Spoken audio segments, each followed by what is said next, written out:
Syederalun, beberapa waktu lalu Badan Pusat Statistik Provinsi Aceh telah merilis hasil survei presentase kemiskinan, di mana Aceh kembali jadi provinsi termiskin di Sumatera.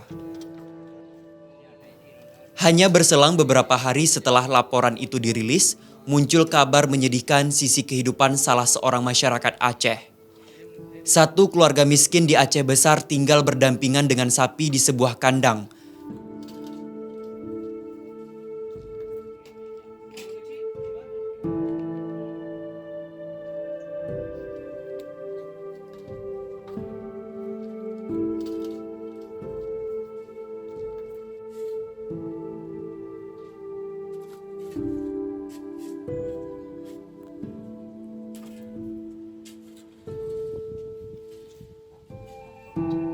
Kondisi memprihatinkan itu dialami oleh keluarga Abdullah, berusia 58 tahun beserta seorang istri dan dua anaknya yang masih kecil.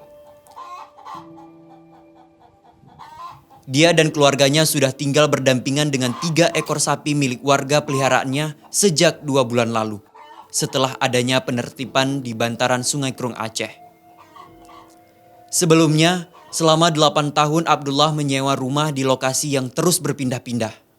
Tapi karena tak mampu lagi membayar sewa rumah, Abdullah terpaksa membawa serta keluarganya tinggal di bantaran Krung Aceh selama kurang lebih 2 tahun, hingga akhirnya di kandang sapi. Abdullah menyadari tempat tinggalnya itu bukan hanya tak layak huni, tapi juga tak sehat untuk dia dan keluarganya. Apalagi sang istri kini tengah hamil beberapa bulan.